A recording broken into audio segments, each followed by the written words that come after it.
So, here's a warning. Everything you see in this is for inspirational purposes for painting your armies, rather than a tutorial. I am not the finest painter in the world. However, it is better to have a fully painted army ready for the table than it is to have them all sitting in a cupboard in the box. So, with that in mind, on to stage 1, I'm going to get the base coats and the priming done. For this, it's just going to be a tin of bone colour for the base layer in stage 1. Once you get the bone colour down in this stage, it will be onto a highlight from above in a zenithal with a pure white or a bright white, just to pick up a few of the highlights in comparison to the slightly darker bone shade. Later on, we'll pick out a few more of these again once we get on in the later stages.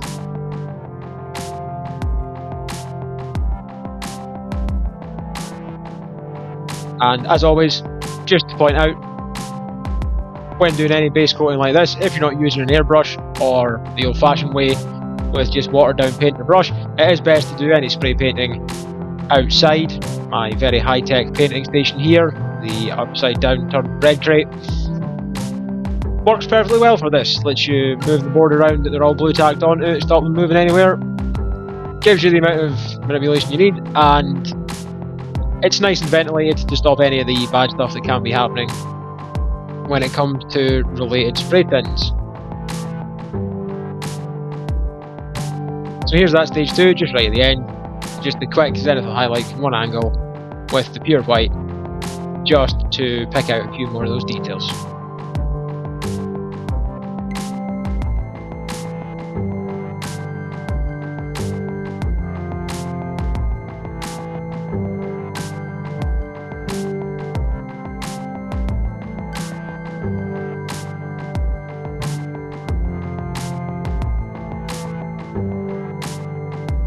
So, for the basic painting in these armies, we're going to keep it simple. We are going to use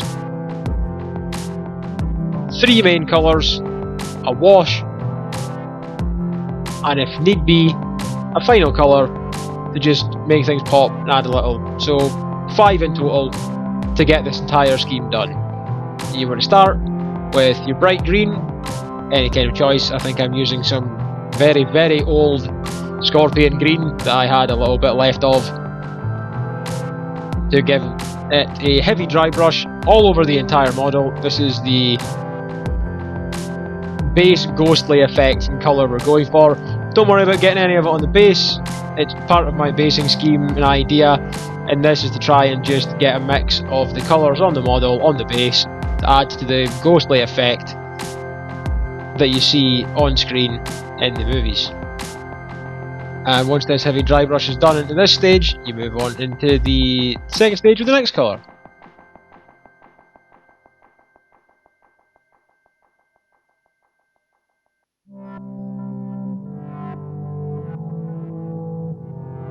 I would say also I am showing the example on 1. However, when keeping these colour schemes simple, if you are dry brushing, best to do it in batches.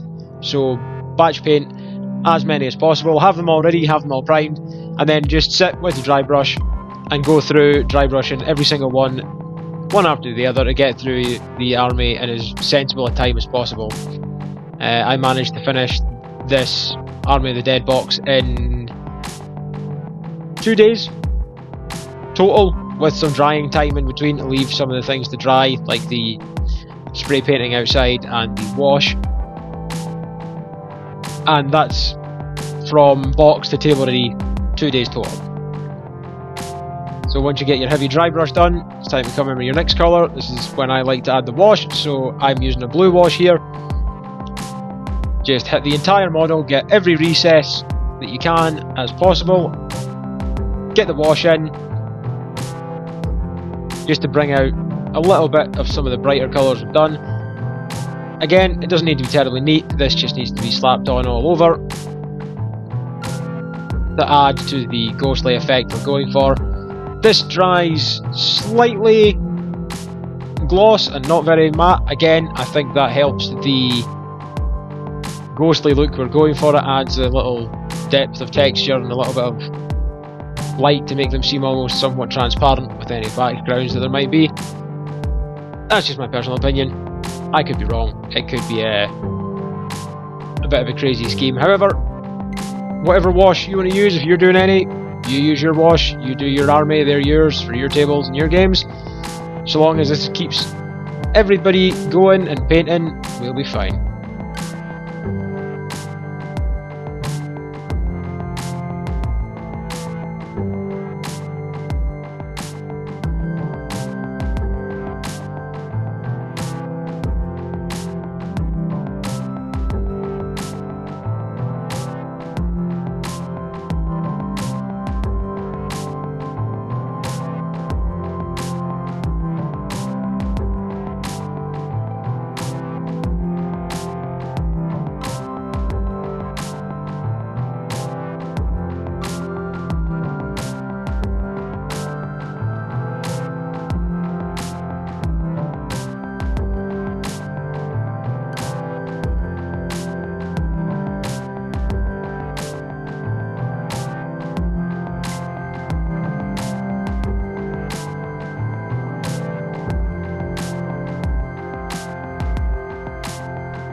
So, once your wash is done, you move on to the next stage. Once this is all dried nicely, give it a little bit of time to make sure it's all set nice. The next step, I took the silver and I decided that the best thing to do, just to add some little details that you can see from afar on the table, is to just go through all the models with a little bit of silver, pick out certain things like edges of swords, some pieces of the armour, bits of shield, edge, anywhere there's any metal work. Pick out a few bits and pieces here, just in patches, not entirely, just to add to the ghostly effect, to have some shine and light reflection across the model, just to add in a few of the details, catch some of the chain, some of the metal on the armour. And that's all. It's really just a quick touch here and there, no huge amount. And then once that's done, set it aside, let it dry. And once your finest detail paints are dry, we'll move on to the next stage, and we are almost done.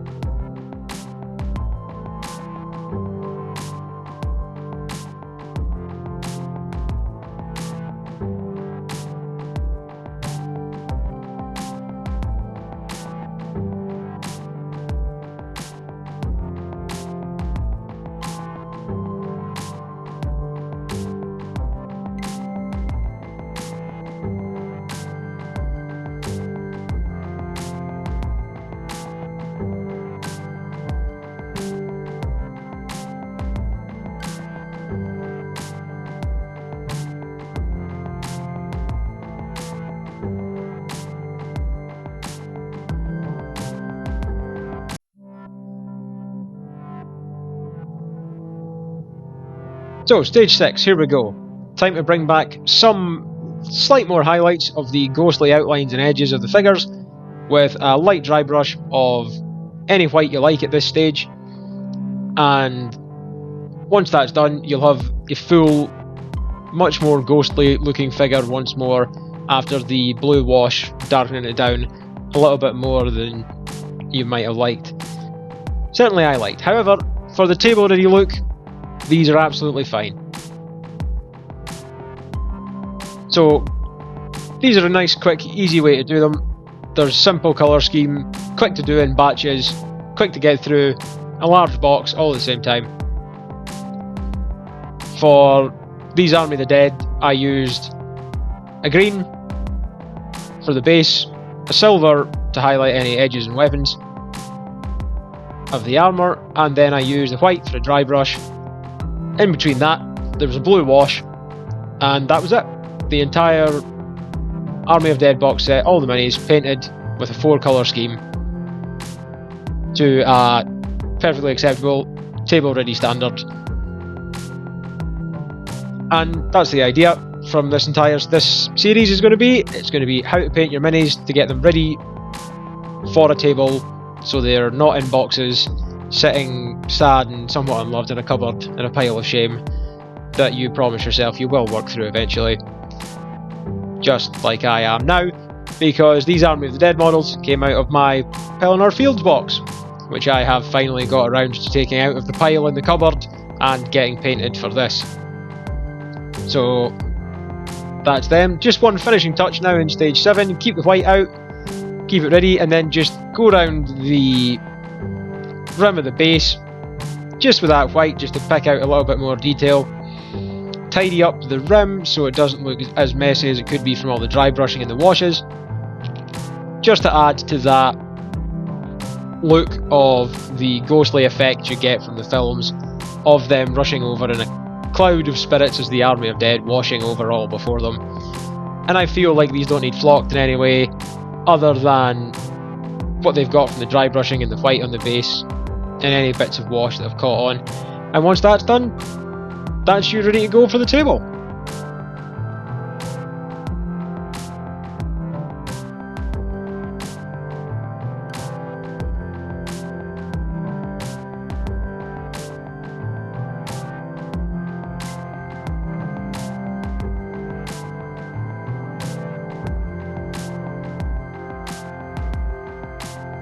So here you go, some glamour shots of the whole table ready batch, all painted up, ready to go onto the table. I hope the inspiration here and the simple paint schemes of these videos that are coming up in this section inspire you to keep going and get painting your armies and get them all off the boxes and sprues and onto tables. Thanks for coming, and I hope to see you next time.